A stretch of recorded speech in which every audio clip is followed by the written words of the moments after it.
지금 시장에서 많은 분들이 아직도 코인을 그냥 투자 자산 정도로만 보고 계십니다. 오를까, 내릴까, 차트가 어떻다, 뉴스가 좋다, 나쁘다.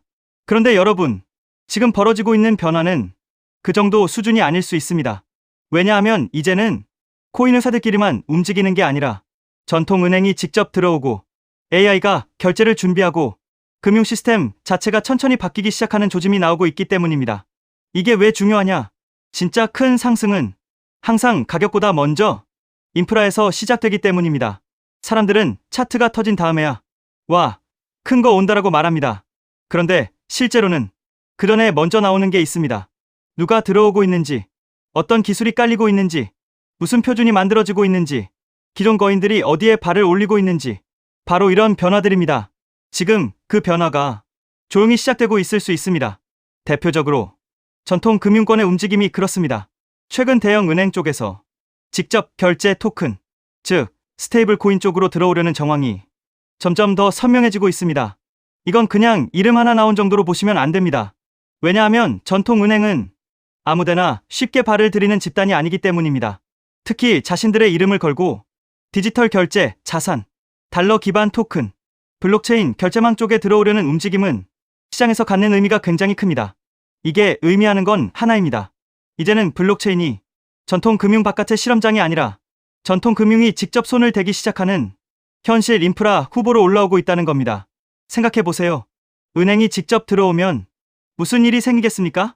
기존에는 코인에 관심이 없던 사람들도 자신도 모르는 사이에 블록체인 기반 자산을 쓰게 될 수 있습니다.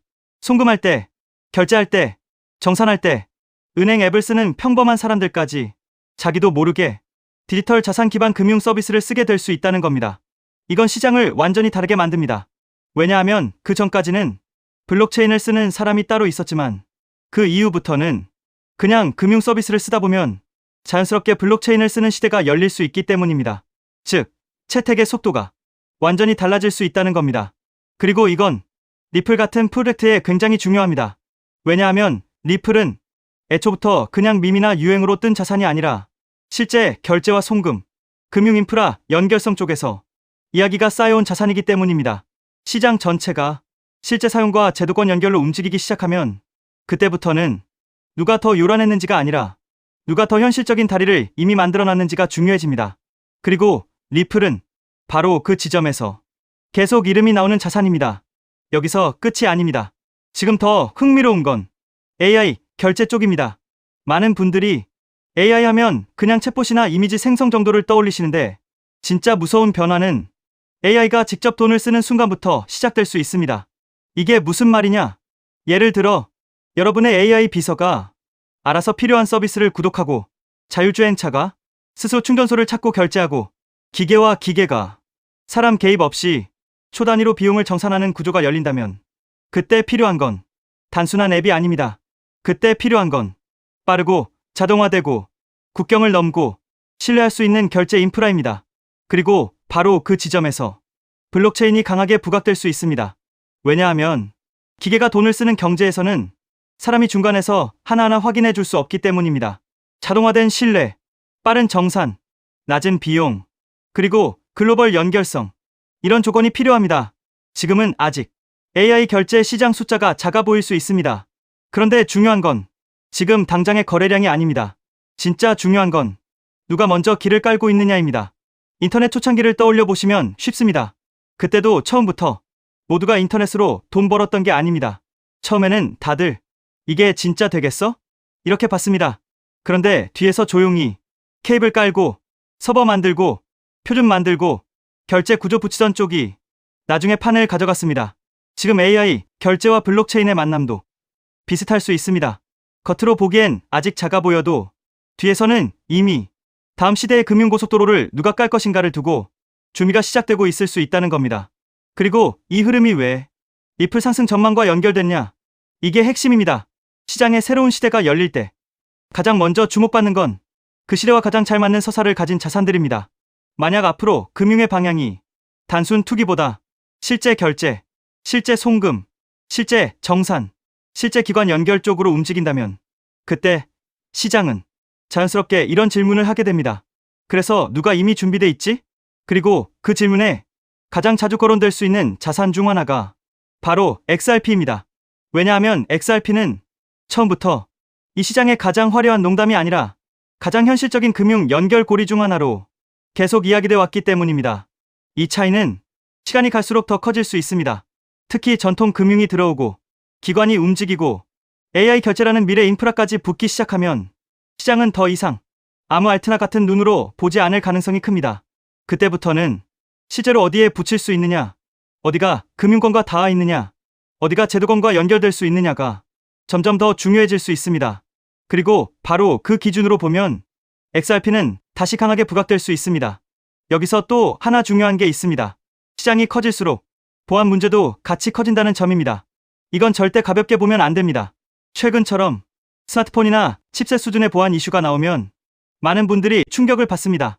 내가 비밀번호를 잘 걸어놔도, 내가 생체 인증을 해놔도 기기 자체가 뚫리면 생각보다 취약할 수 있다는 이야기니까요. 이건 우리에게 굉장히 중요한 현실을 보여줍니다. 미래 금융은 분명 더 빠르고 편해질 수 있습니다. 하지만 동시에 더 강한 보안 체계가 없으면 그 미래는 오래 못 갑니다. 즉, 앞으로 살아남는 쪽은 그냥 빠른 프로젝트가 아니라 실제 금융권이 쓸 수 있을 만큼 신뢰와 안정성, 운영 구조, 보안 인식까지 갖춘 쪽일 가능성이 큽니다. 이 지점에서도 결국 다시 시장은 허상이 아니라 현실 쪽으로 무게를 둘 수 있습니다. 그리고 그 흐름이 강해질수록 리플 같은 자산은 더 유리해질 수 있습니다. 왜냐하면 이런 시장에서는 이야기만 큰 자산보다 실제로 쓸 그림이 있는 자산이 더 오래, 더 강하게 살아남기 때문입니다. 정리해 보겠습니다. 지금 시장에서는 단순히 가격만 보시면 안 됩니다. 오히려 더 중요한 건 누가 들어오고 있는가입니다. 전통은행이 들어오고 있습니다. AI, 결제 인프라가 깔리고 있습니다. 금융 시스템은 점점 더 블록체인과 닿아갈 가능성이 커지고 있습니다. 그리고 시장이 실제 사용과 현실 인프라 쪽으로 무게를 둘수록 XRP 같은 자산은 점점 더 강한 명분을 얻게 될 수 있습니다. 저는 이 점이 앞으로 굉장히 중요해질 거라고 봅니다. 왜냐하면 시장이 다시 강해질 때 처음부터 끝까지 아무거나 다 같이 가는 장이 오기보다는 처음에는 훨씬 더 명확한 서사를 가진 자산부터 강하게 치고 나갈 가능성이 크기 때문입니다. 그리고 그 서사 중 하나가 바로 리플의 금융 인프라 서사입니다. 은행이 움직이고 기관이 움직이고 결제 인프라가 바뀌고 AI까지 경제활동에 들어오는 시대. 이 변화의 한가운데서 XRP가 다시 강하게 주목받는 그림은 충분히 나올 수 있습니다. 오히려 지금은 그 가능성이 예전보다 더 현실적으로 쌓이고 있는 구간일 수 있습니다. 지금 당장 다들 확신하진 못합니다. 그래서 차트가 조용하고, 그래서 사람들은 반신반의합니다. 그런데 시장은 원래 모두가 믿을 때 출발하는 게 아닙니다. 대부분이 아직 의심할 때, 겉으로는 별일 없어 보일 때, 안쪽에서 다음 시대의 주인공 후보가 조용히 자리를 잡기 시작합니다. 저는 지금 XRP가 바로 그런 구간에 점점 가까워지고 있다고 봅니다. 전통 금융의 직접 진입, AI, 결제 시대의 준비, 실제 사용 중심의 시장 재편, 이 세 가지가 맞물릴수록 리플의 서사는 더 강해질 수 있습니다. 그리고 그 흐름이 가격으로 번역되기 시작하는 순간 XRP는 단순한 반등이 아니라 시장 전체가 다시 주목하는 강한 상승 구간으로 들어갈 가능성도 충분히 있습니다. 그래서 지금은 단순히 오늘 차트만 볼 때가 아니라 앞으로 어떤 금융 시스템이 만들어질지 그 방향을 같이 봐야 하는 구간입니다. 그리고 그 방향의 중심에서 XRP는 생각보다 강한 자리를 차지할 수 있습니다. 저는 그 점 때문에 앞으로의 리플 상승 가능성을 굉장히 무겁게 보고 있습니다. 여기에 더해 또 중요한 내용, SEC 소송이 사실상 완전 종식되었습니다. 이 소송이 끝난다는 것은 단순한 사건 종료가 아닙니다. 리플 채택이 본격적으로 증가할 수 있는 출발점이 된다는 의미입니다. 그렇게 되면 리플의 파트너사들, 특히 금융권에서 리플 시스템을 도입하는 흐름이 마치 밀물처럼 빠르게 확대될 가능성이 있습니다. 여기서 한 가지 생각해 볼 질문이 있습니다. 금융권이 정말 리플을 채택하기 시작하면 어떤 변화가 일어날까요? 그런데 금융권의 요구는 생각보다 단순하지 않습니다. 국가마다 규제가 다르고 지역마다 금융 환경이 다르기 때문입니다. 이러한 다양한 요구를 하나하나 대응하려면 리플 역시 지금보다 훨씬 높은 확장성을 확보해야 합니다. 그래서 자연스럽게 리플에게도 레이어 2라는 개념이 굉장히 중요한 요소로 떠오르게 됩니다. 리플레저를 활용하면 국가와 국가 사이에서 자산을 이동시키는 것이 가능해집니다. 그리고 그 자산 이동 기록은 모두 리플레저 원장에 투명하게 기록됩니다. 여기서 또 하나 궁금해집니다. 이 시스템이 실제 금융권에서 사용된다면 얼마나 많은 자산이 이동하게 될까요? 리플레저를 통해 이동할 수 있는 자산은 단순히 암호화폐만을 의미하지 않습니다. 디지털 자산은 물론이고 앞으로 시작될 전 세계 은행들의 현금 자산까지도 이 시스템을 통해 이동할 수 있습니다. 이처럼 XRP가 글로벌 금융기업들과 사업을 확장해 나가기 위해서는 반드시 필요한 구조가 있습니다. 그것이 바로 레이어2입니다. 레이어2 없이 사업 확장을 시도한다면 언젠가는 한계에 부딪힐 수밖에 없습니다. 레이어1과 레이어2는 서로 경쟁하는 구조가 아니라 하나의 생태계를 만드는 공생 관계입니다. 여기서 중요한 질문이 하나 있습니다. 전 세계 은행들이 사용하는 시스템이라면 얼마나 다양한 기능이 필요할까요? 이 생태계가 커질수록 전 세계 은행들이 요구하는 다양한 기능을 제공할 수 있습니다. 그래야 생태계 자체가 스스로 돌아갈 수 있는 자생력을 가지게 됩니다. 즉, 뿌리가 깊은 구조를 만들어 어떤 서비스가 등장하더라도 자체적으로 처리할 수 있어야 합니다. 그래야 리플이 단순한 코인이 아니라 하나의 플랫폼으로 성장할 수 있습니다. 그리고 그렇게 되어야 리플은 장기적으로 살아남을 수 있습니다. 그래서 레이어2는 단순한 보조 기술이 아닙니다. 레이어2를 통해 리플의 확장성과 범용성을 높여줘야 리플 기반 블록체인 사업들이 대거 등장하게 됩니다. 그리고 그렇게 사업들이 늘어나면서 비로소 하나의 생태계가 완성됩니다. 여기서 또 하나 중요한 질문이 생깁니다. 생태계가 커질 때 가장 큰 수혜를 보는 것은 무엇일까요? 여기서 코인 시장에 아주 흥미로운 특징 하나가 있습니다. 레이어2 코인들은 리플이 10배 상승할 때 수백 배 상승 기회를 얻을 수 있는 공생 구조를 가지고 있다는 점입니다. 그래서 많은 투자자들이 이 구조를 투자 전략으로 활용하기도 합니다. 이 원리는 주식 시장에서도 비슷한 사례를 볼 수 있습니다. 전기차 테마의 대형주였던 삼성 SDI가 약 15배 상승할 때 소형주였던 에코프로는 무려 700배 상승을 보여줬습니다. 같은 산업에 속해 있지만 상승률은 완전히 달랐습니다. 이것이 바로 생태계 구조의 특징입니다. 레이어1인 이더리움이 2배 상승할 때 레이어2 코인들이 수천 배 상승하는 현상은 이미 오래전부터 코인 시장에서 반복되어 왔습니다. 또 다른 예도 있습니다. 비트코인은 레이어1입니다. 하지만 속도와 수수료 문제 때문에 실제 거래용 화폐로 사용하기에는 한계가 있습니다. 그래서 한 가지 질문이 생깁니다. 이 문제를 해결하기 위해 어떤 기술이 등장했을까요? 그 문제를 해결하기 위해 등장한 프로젝트가 있습니다. 바로 스택스입니다. 레이어2인 스택스는 비트코인의 속도와 수수료 문제를 개선했습니다. 비트코인과 레이어2 코인은 상승할 때 같이 상승합니다. 하지만 상승률은 완전히 다릅니다. 레이어1인 비트코인이 2023년 10월 대비 2024년 3월까지 약 190% 상승할 때 레이어2 코인인 스택스는 같은 기간 동안 무려 750% 상승했습니다.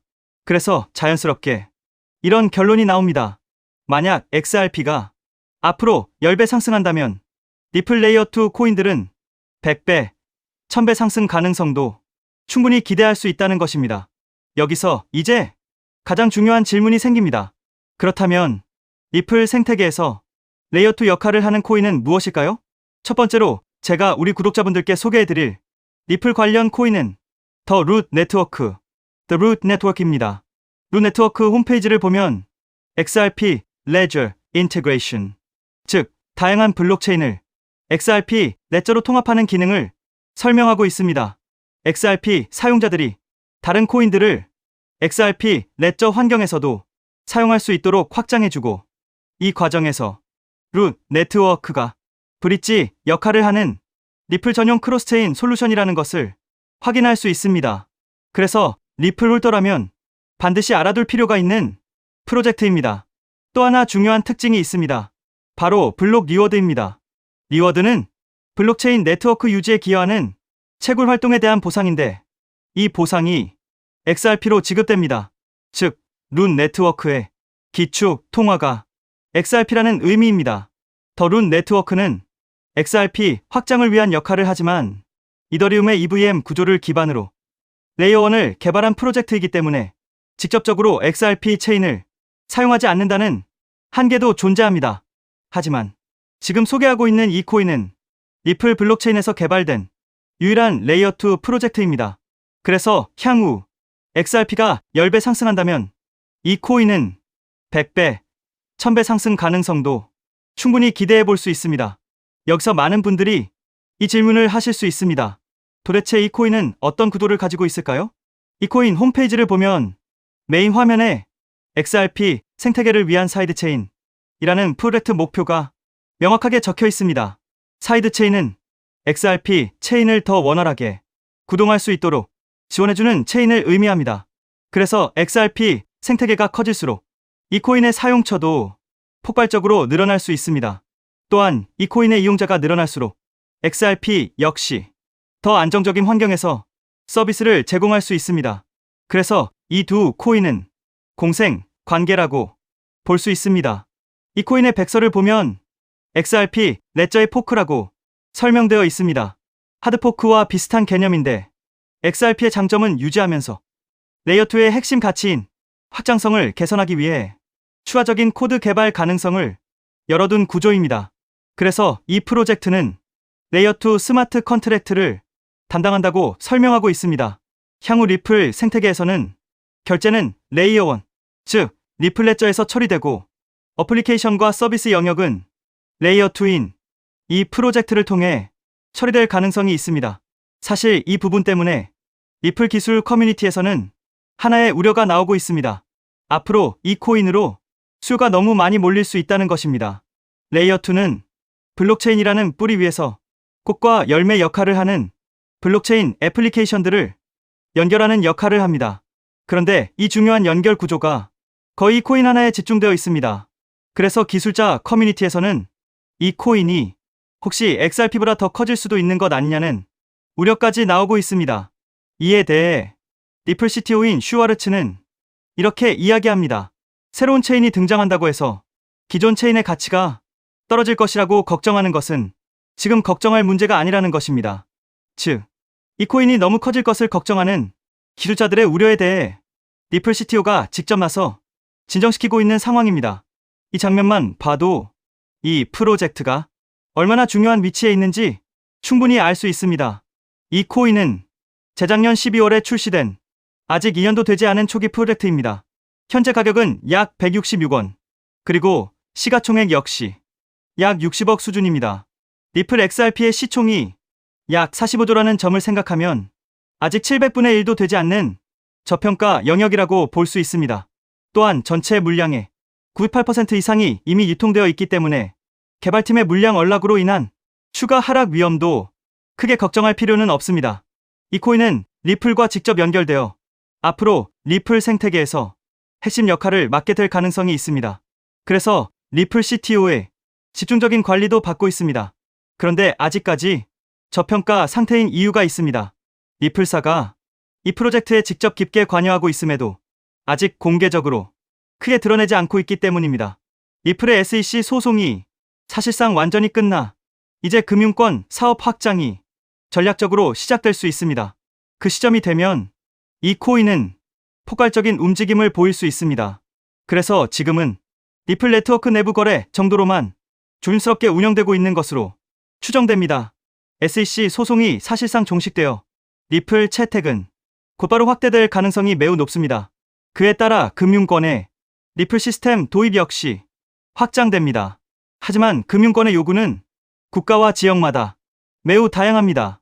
그래서 이런 요구에 하나하나 대응하려면 리플은 반드시 더 높은 확장성을 확보해야 합니다. 그래서 바로 이 코인이 등장한 것입니다. 리플 생태계 확장을 가능하게 만드는 핵심 구조이기 때문에 기술자 커뮤니티에서는 오히려 이 코인이 너무 크게 성장할 가능성을 우려하고 있는 것입니다. 코인마켓캡의 커뮤니티 투표 결과에서도 무려 96%나 되는 사람들이 이 코인의 폭등에 투표한 것을 볼 수 있죠. 리플 XRP의 성장과 함께 수백, 수천 배 동반 성장할 이 코인 정보를 저희 구독자 여러분들께만 무료로 공유해 드리려고 합니다. 딱 10만 원이면 됩니다. 많은 돈도 필요 없습니다. 단 10만 원만 묻어두셔도 올해 인생의 방향을 바꿀 수 있는 코인입니다. 그런데 왜 지금 이 자리에서 이름을 바로 공개하지 않느냐고요? 이유는 단순합니다. 유튜브에서 이름이 공개되는 순간 세력들이 바로 움직입니다. 가격을 흔들고 판을 뒤집습니다. 그리고 뉴스가 나오고 사람들이 몰리기 시작하면 그때는 이미 늦습니다. 이 시장은 정보가 퍼진 뒤에 사는 사람이 아니라 퍼지기 전에 움직인 사람이 가져가는 구조입니다. 결국 선점이 전부입니다. 이건 단순히 좋은 코인을 찾는 문제가 아닙니다. 지금 시장에서 2026년을 버티기 위한 필수 선택에 가깝습니다. 최근 시장 하락으로 원금 손실이 컸던 분들 많으시죠? 이 코인은 그런 분들도 한 번에 만회할 수 있는 가능성이 있는 구간에 있습니다. 그래서 저는 아무에게나 공개하지 않습니다. 저를 믿고 설문에 참여해주시는 구독자분들께만 이익은 코인의 이름, 진입 구간, 그리고 목표 가격까지 모두 공유드리겠습니다. 당연히 저는 10원도 요구하지 않고 무료로 우리 구독자분들께만 공유해 드릴 겁니다. 왜? 돈도 안 받고 이런 정보를 알려주냐고 하시면 제 유튜브 채널 좀 키워보고 싶어서가 다여서 구독과 좋아요 한 번씩만 부탁드리겠습니다. 방법은 간단합니다. 제가 아래 설명란에 구글 폼 링크 하나를 달아놓겠습니다. 이 링크는 여기 설명 보기를 클릭하시면 볼 수가 있는데요. 이 구글 폼 링크를 눌러보시면 이러한 창이 뜰 겁니다. 그러면 여기 구독자께만 드려요에 체크를 해주신 다음 리플 레이어2 코인 정보를 공유받으실 연락처를 자세히 적어주신 다음에 여기에 있는 제출을 눌러주시면 저에게 이 구글 폼이 날아오게 됩니다. 그러면 제가 이 구글 폼을 확인하자마자 적어주신 연락처로 연락드려서 제가 구독자인지 확인만 간단히 빠르게 한 다음 아까 말씀드린 리플 레이어2 코인 정보를 바로 공유해 드리도록 하겠습니다. 이 코인이 아마 2026년의 졸업 코인으로 이름을 올리게 될 수도 있을 겁니다.